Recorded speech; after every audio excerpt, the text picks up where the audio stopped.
What's up, Creative Fam? Thanks for joining the podcast today. Sorry in advance if I sound a little fucking wired. I just had a whole morning. I wanted to start recording this podcast probably 3 hours ago, and it's been a fun time trying to get into my office because I've been locked out twice now. Anyway, so today's podcast is just me. Basically, I've done a couple podcasts now with different guests, and we've talked a lot about other people's stories, how they got started in their creative industry, why they got started, that kind of thing. And I haven't had a moment or a podcast yet to kind of tell my story. So I figured this week that would be what my podcast would be about, kind of my personal story, how I got into what I do, some challenges that I faced along the way. And that way in the future, when you guys are listening to other podcasts where I'm interacting with guests, there's a little bit more context and you guys get to know a little bit more about me. So it's just a solo act today, and there's not a video for it, and I hope that's okay. So yeah, let's just dive right into it. I'm going to go all the way back to where my parents met. Chapter 1, before I existed. So my parents met at work over in Melbourne, Florida. And at some point, they decided to take their experience in the electronics industry and knowledge in marine electronics and open their own business in Tampa together. So they were in the process of starting a business together in Tampa. They were moving to Tampa. They were looking at buying a house together. And my mom was just kind of like, so are we getting married or what? So that's how my parents got married. And they started their business and they were really successful for a while. It was called Global Navcom, and it was a marine electronics store where they sold and repaired marine electronics, and also installed marine electronics on boats in the Tampa Bay area. My parents worked really, really hard at their business. As a kid, I remember getting picked up from school and having a little corner in their office where I would play or have toys and watch TV for sometimes hours until one of my parents could leave to take me home, or go home. Later, once gas prices started going up and less people were boating because of that, and electronics in general just started to get cheaper and cheaper, and a lot of the stuff that my parents were selling was starting to be sold at big box stores like Walmart, my parents started losing business. They tried really, really hard to keep their business going, and it just couldn't grow fast enough. And in my opinion, they didn't get online fast enough. This was around probably 2000 and probably 2000. Yeah, I was about 10-ish, maybe a little older. It was right around when the internet was coming around and being a thing. And I just don't think they got online fast enough to grow their business and to scale their business like it needed to. A couple of times, my mom picked up a second job and eventually quit the business altogether and worked full-time at the VA hospital, while my dad ran the business by himself for a little bit and kind of got burnt out. There were plenty of times in middle school I would be stuck at school until they had to actually call him to come get me because he would just be so busy and into what he was doing.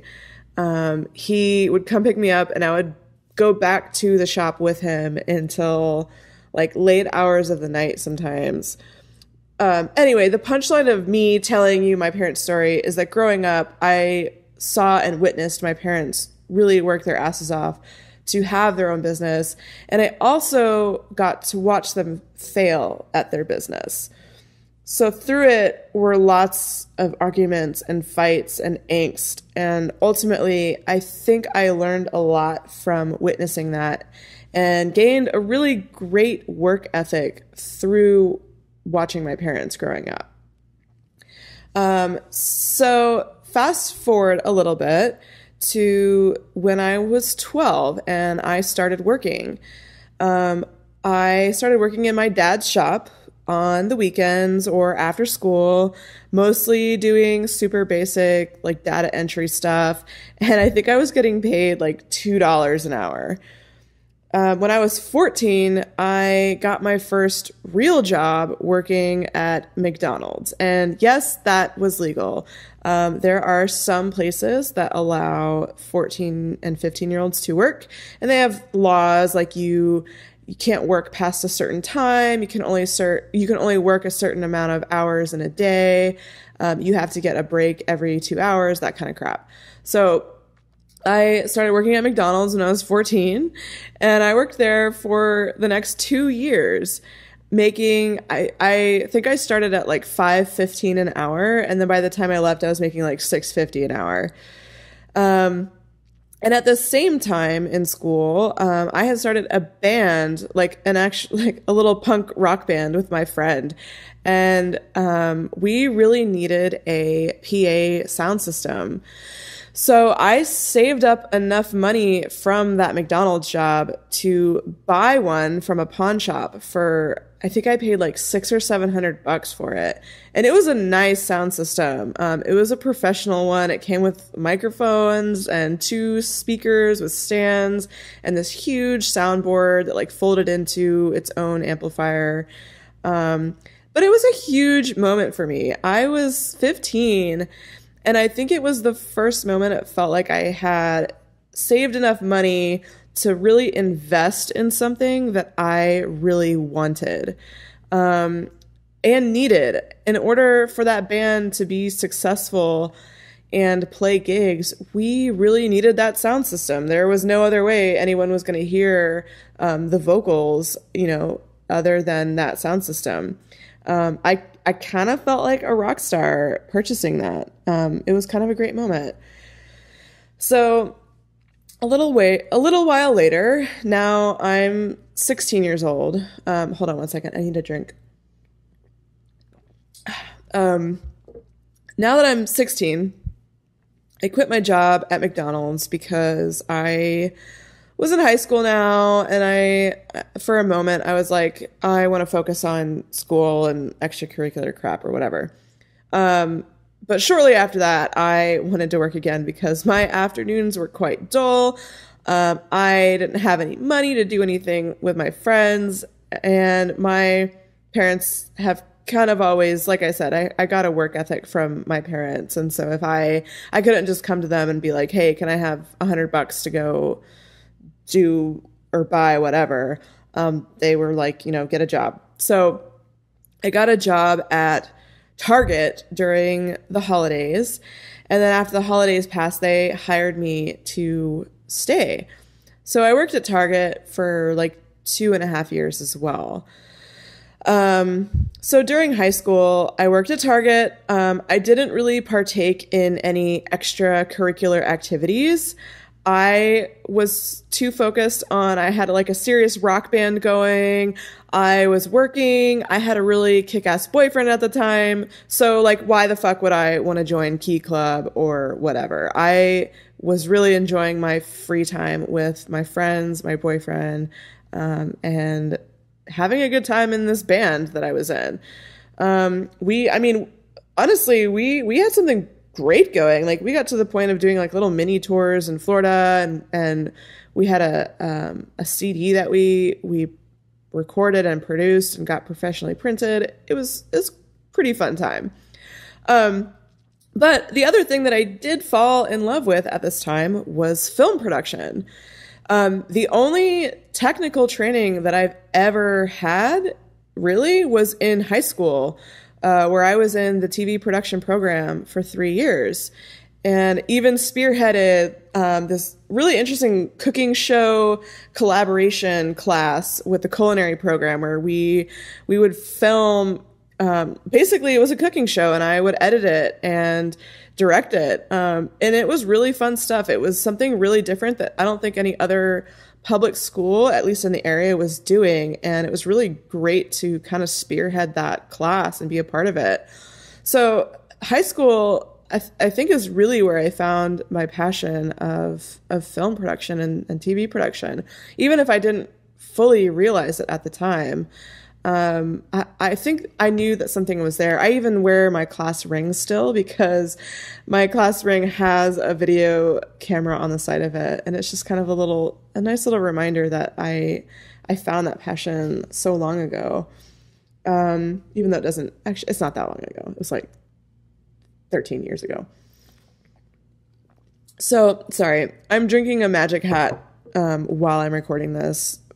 Earlier, when I locked myself out of the building for the second time today, I had to go downstairs to a bar and use a phone, and they offered me a free drink. So I've got this beer that I got for free. I guess it was a win-win. It was a good situation. All is good. Anyway, so fast forward a little bit. I've graduated high school now. I went to community college because, for several reasons, because it was free. I had Bright Futures, which is a scholarship program in Florida where if you did, a certain amount if you had your GPA high enough in high school, basically the government gave you money to go to school. So I went to community college for free for 2 years.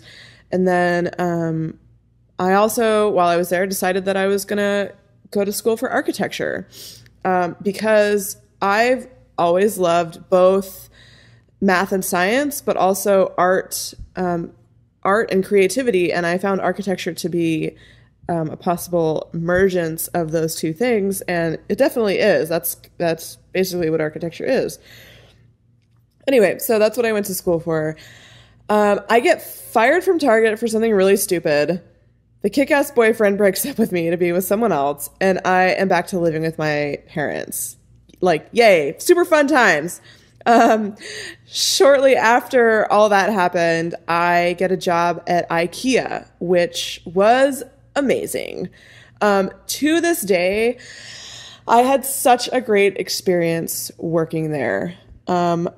I met a shit ton of amazing people that I'm still friends with. I learned a lot about selling and being comfortable with talking to people in sometimes sticky situations. If you've ever worked in retail, I mean, I guess even in any like retail or food service industry, you know that for some people, the world is fucking ending when their salad comes out wrong, or we don't have the $10 coffee table in stock that they drove 80 miles for. You have to deal with people like that. But yeah, working at IKEA was such a great time. I absolutely loved it, and I still love going there. It's super fun. Who doesn't love IKEA? So I graduate from community college and I start going to USF, University of South Florida in Tampa. And a year later, I apply to get into their graduate architecture program, and I get in. This is like a whole new chapter in my life. So let's have a conversation for 1 second about architecture school, because I want people that maybe don't understand it or don't know anyone in an architecture program, just so that you have an understanding of what it's like a little bit. So to give you a perspective, our building on campus was the only building that was open 24/7 to students in the program. Like, all the doors had a key swipe where our identification card would open the doors, and it was the only building on campus like that. Architecture students, they live, breathe, eat, sleep, and shit architecture. I had a fold-up cot next to my desk. I had my own mini fridge, a coffee pot, clothes in my car. You live there. There are students that literally were there. I'm not even sure why they had an apartment and were spending money on it. They could have literally just lived in the architecture building. To this day, I still don't think I've experienced pressure and stress like some of the first years in that program. It was really intense. Our first semester, our professors had a meeting with us, and told us it would be almost impossible to hold a job while in the program. But I was determined to exit school with little to no student loans. So I did have a deal with my parents in college where my parents did pay for my tuition while I was responsible for paying for all of my supplies and trips that we went on in school. And when it comes to architecture school, that can be about half the cost some semesters is supplies and trips. I'm forever grateful that my parents helped me out so much in school. And I know I'm extremely lucky to have parents that helped me pay for it. And it gave me a lot of security when it came later in the future to quitting my job to pursue film. I don't think that even if my parents didn't help me, even if I was weighed down with student loans at this point, I don't think it would have been a deciding factor for me, but it would have prolonged the process. It would have, I wouldn't have felt as comfortable or at ease making that jump with so much debt on me. I will say that now that I'm doing what I do, I am making more money than I was at my job in architecture, and it would have ultimately helped pay those student loans off quicker. But in the very beginning, it was really, really scary without having those student loans. So I try to empathize with people my age who do have student loans that are desperately trying to maybe abandon their degree and do what they actually want to do. And I can understand how frustrating and hard that may be. Anyway, altogether, I was in college for 7 years and I got my master's degree in architecture. Woo! So while I was in school, I did use film a little bit during my thesis. My thesis was kind of crazy. It was titled Post-Apocalyptic Architecture, The Architect's Role in a Post-Apocalyptic World. Yeah. I think I found myself in this thesis because of something inside of me that loves storytelling. I couldn't imagine spending a year on a project where I couldn't express that. I kind of have a fascination and obsession with apocalyptic stories, and I wanted to base this project off of that fascination. It felt like when I presented this project, though, I couldn't just speak words and tell a story. I needed to get my audience to be on board with it. And to do that, I felt like I needed video. So I created what I like to call a cinematic slideshow. And I used renderings that I did on the computer of my design and still photos with like a Ken Burns effect and some building cinematic music, along with a couple of time lapses from a really eerie site that I used in my design. It's definitely not what I was capable of, but really all I had time for in school was to make something very simple. But it really did the job. It helped other students understand what it was I was doing, I think better than I could have explained it myself. And it really put the observers of my thesis chairs, I think it really set the tone and the mood for the project before I started talking and explaining and describing it. So yeah, that was a really fun thesis year. And I should also mention that during my thesis was when I met this really awesome guy named Drew. And we started dating, and later he would kind of play a big role in motivating me to really go after what I wanted. Yeah, that was a really great year. Some really great memories. So next chapter, after college, woo, I graduate finally. I can finally be an adult, hopefully. I know, it's so crazy. It's like when you're not an adult, you want to be an adult, but when you're an adult, you wish you could regress back into infancy.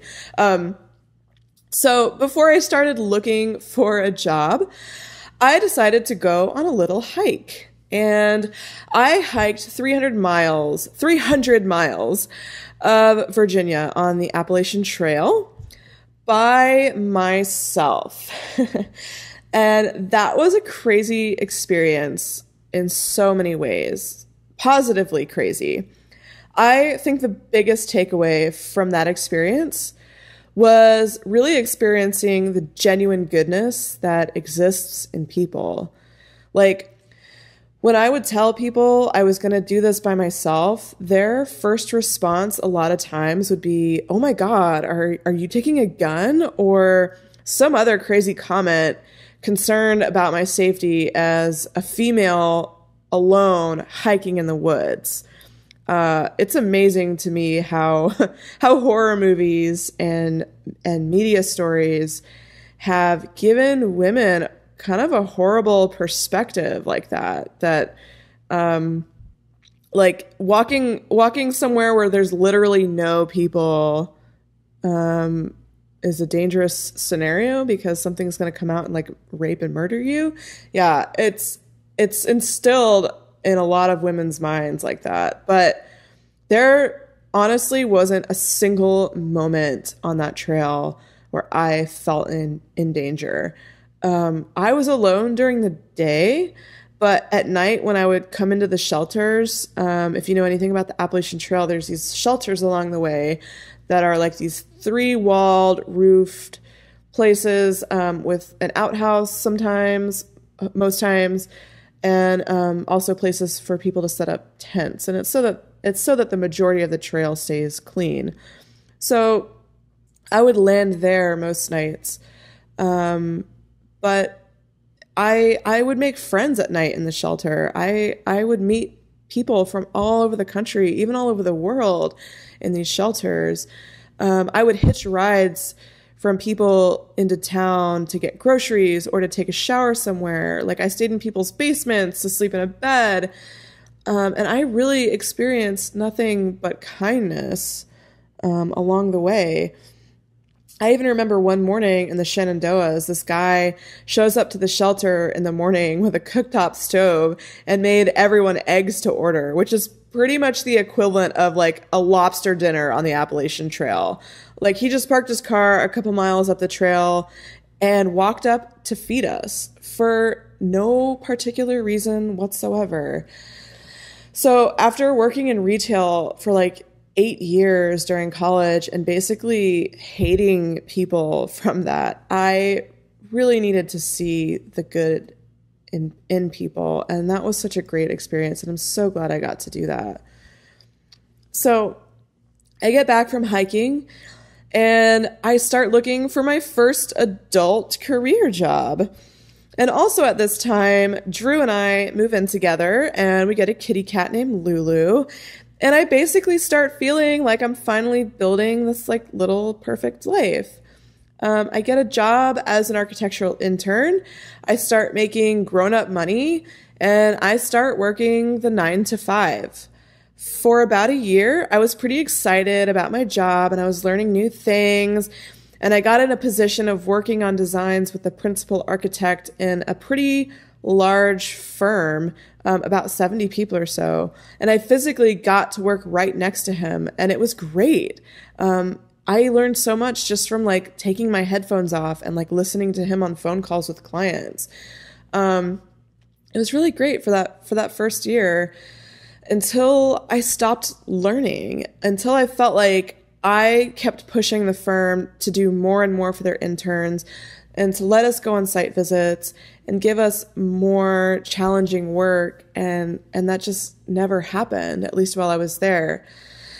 And I quickly got unmotivated. I started looking forward to Fridays, and on the weekends I would chill by the pool at my apartment and like watch TV and unwind. And it got really monotonous really fast. So I picked up a hobby, and kind of reintroduced myself to photography and videography. I bought myself a somewhat nice camera, a Canon 70D, which a lot of vloggers use, and it's used for just basic filmmaking. But I just started taking some photos and videos here and there. And I had a girlfriend at work who was getting married, and she didn't even ask me. I kind of just perked up and offered to film her wedding and make her a highlight film. And she was totally on board because she wasn't going to hire a videographer anyway. So I filmed her wedding and made her a highlight film, and she absolutely loved it. And I figured, hey, I could maybe make some money doing this. So I know I needed more than just one video to show potential clients. So I did a little giveaway on Facebook, on a wedding group on Facebook. And I had people send me their wedding info, and I did a drawing, which wasn't really a drawing. It was very strategic. So I chose two winners strategically. The wedding that was the soonest, because I needed more portfolio work ASAP. And I also picked a same-sex wedding that was in about 6 months out. This was soon after same-sex marriage was legalized, and I wanted my brand to reflect that I was LGBT friendly. And I also felt the fact that I was taking clients like this would turn away a few clients that I probably didn't want anyway, that wouldn't mesh well with who I was and my personality. Anyway, I didn't get into this by charging $3,000 from the start. I didn't really foresee that I would be doing this full time, but it was something I really enjoyed and loved doing. And the first time someone paid me like $700 to film their wedding all day and make them a highlight film, I was freaking thrilled. And I was also really fucking nervous and scared. I was scared of screwing up at someone's wedding, forgetting to hit record, not knowing what I was doing, not understanding how timelines worked at weddings, because I hadn't ever shadowed or second shot at weddings before, and I honestly didn't know what the fuck I was doing. But I learned really super quickly, and I started booking couples for the spring of 2017, and it really took off. I found myself fully booked really, really quickly. Around November of 2016, I had pretty much made up my mind that I wanted to dive into this, like full force. I made a goal that by May of 2017, I would be making enough money to quit my architecture job. That was my goal, was May of 2017. It wasn't satisfying, like architecture wasn't satisfying my creative need like it did when I was in school, and I just wasn't happy. Sorry, need another drink. Around that same time, Drew had quit his job and started working for himself and building his own company, which was really, really inspiring to watch. And it also honestly made me a little bit jealous. There's a couple months there where he was working from home, and I would have to leave and go to work and spend 2 hours of my day driving back and forth. That really pushed me because I wanted what he had. He got to wake up and kind of go straight to work and do what he wanted to do and make his own schedule. The idea of working on something I really loved, even if it was working 80 hours a week, I wanted it. And he totally helped me see that and make it happen and push me to do it. Sometimes maybe a little too much, but I think he really helped me see that it was possible and helped me get my business off the ground. So thanks, Drew. So I had that goal of quitting my job in May, but come January, my architecture job was really holding me back from spending my time getting my business off the ground. I was taking client calls and building a website while I was at work. I was editing weddings during my lunch break on my laptop. Drew ended up landing a client in Mexico that offered to fly us down there to meet them. And basically, I kind of tagged along to get some creative content for their social media. And at that point, I was kind of like, fuck it. I'm going to quit my job and just go full force into this. I definitely didn't have a lot of money saved up, and I didn't have much security of upcoming weddings. But I really, because at that time I wasn't charging very much money, but I really found faith that if I could just pull all of my energy into this, the universe would provide and things would happen. And sure enough, they did. It felt like just as soon as I quit my job, the leads started pouring in and I started booking for later out that year. I started raising my prices and building my portfolio, and it took off within weeks, literally weeks, not months, weeks. Just as my business was taking off and I thought everything was going great, of course, there was a really big bump in the road. At this time, Drew and I separated and shortly after decided to go our separate ways. For months, we had kind of been at each other's throats and were making each other miserable. And it kind of came to a tipping point. And we are both very hard-headed people. And honestly, I don't think either one of us were willing to compromise with each other on very much. And that was okay. I feel like at this point in our lives, we both were very focused on ourselves and being selfish in not a negative way, in a very positive way for our own futures. But that was just kind of getting in the way of us together. Anyway, the point is, this moment was probably the first time for me that it really hit home that it might be really rare in life that everything is going to go smoothly all at the same time. Yay! Adulting. So shortly after that breakup, I decided to go on a cross-country road trip in my Prius that was going to be about 2 months long. For a while, I had been pondering the idea of living somewhere other than Tampa. I was born and raised here. I went to college here. And I've never really had the challenge or experience of forming new relationships from the ground up. I have a very close-knit group of friends here that I've known like forever.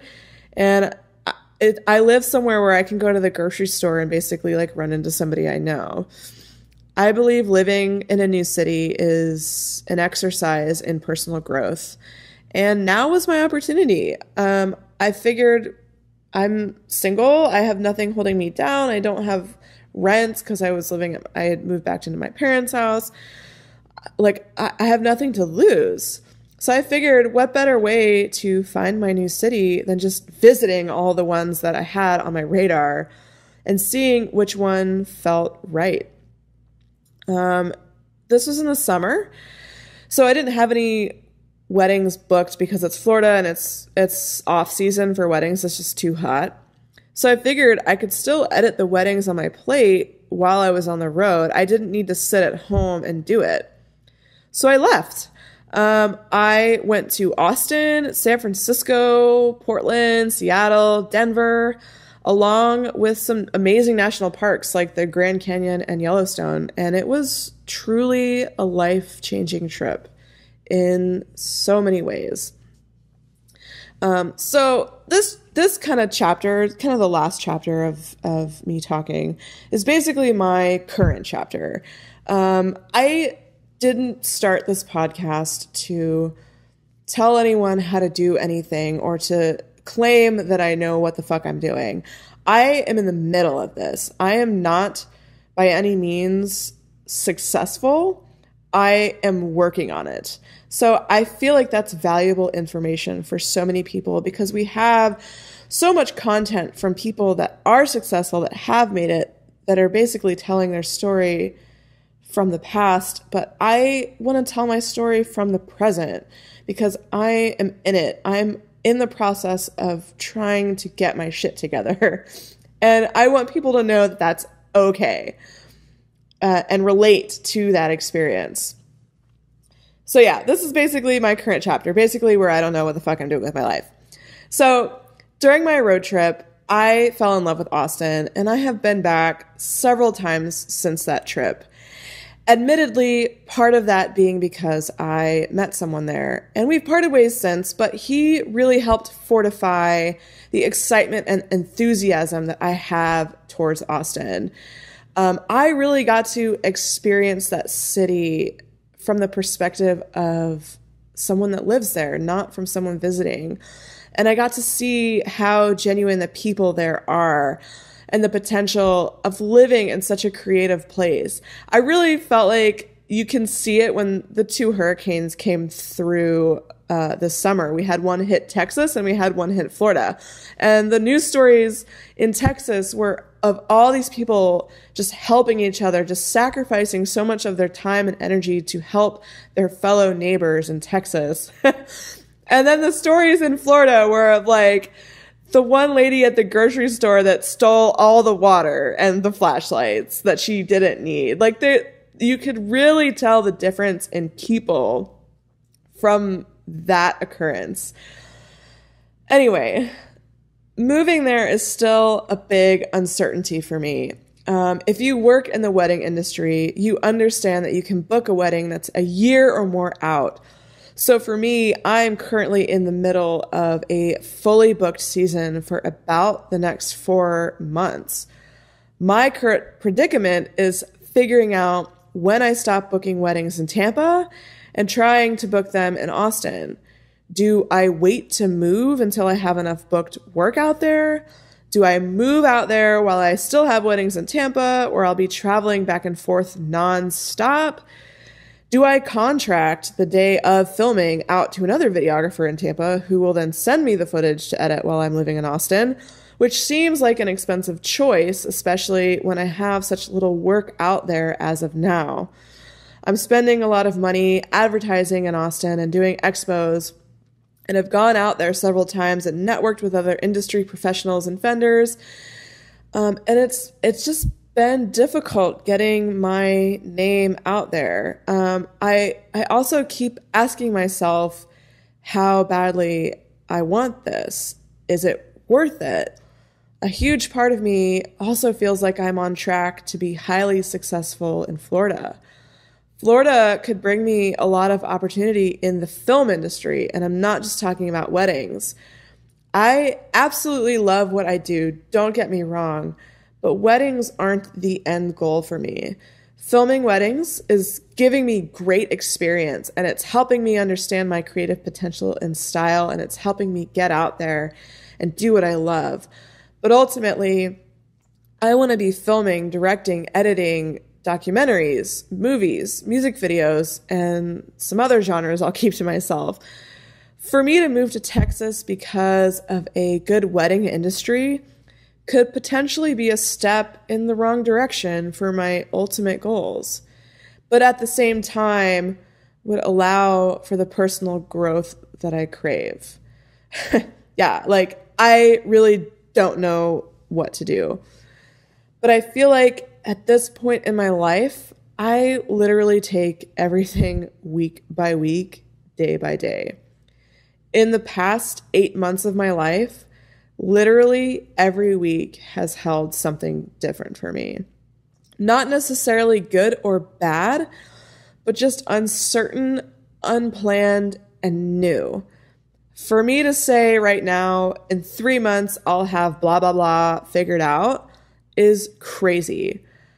I'm certainly trying, but I'm beginning to find a balance and work ethic in the concept of uncertainty. It really pushes me every day to find structure and certainty, even though I don't think I'll ever want to feel like everything is set in stone and predictable. I mean, like, how boring would life be if that were the case?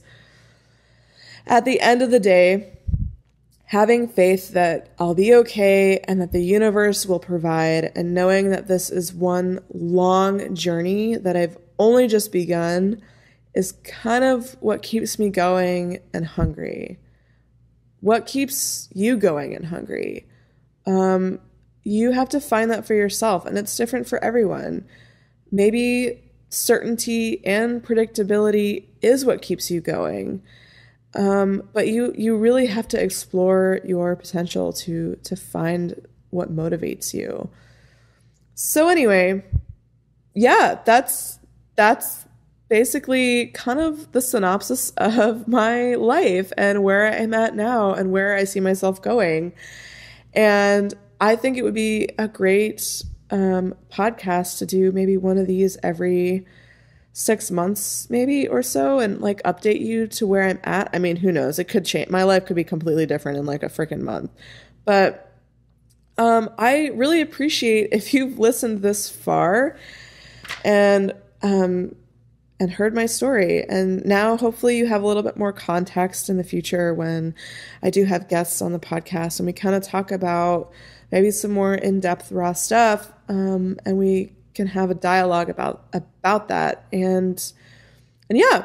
So if you have any questions for me, if there's any part of this story that is unanswered for you for whatever reason, like, let me know, tell me. And if I also want to know from other creative entrepreneurs, if you have things that you want talked about, if there's other topics that you're interested in hearing about from somebody that's maybe in the same shoes as you, that's searching for success, please let me know. Please reach out to me, and I would love to hear your suggestions.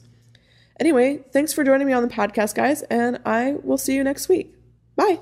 Hey, Creative Fam. Thank you so much for tuning into my podcast. If you liked it and got anything out of it, I would appreciate it so much if you gave it a 5-star rating and subscribed. I'll see you soon.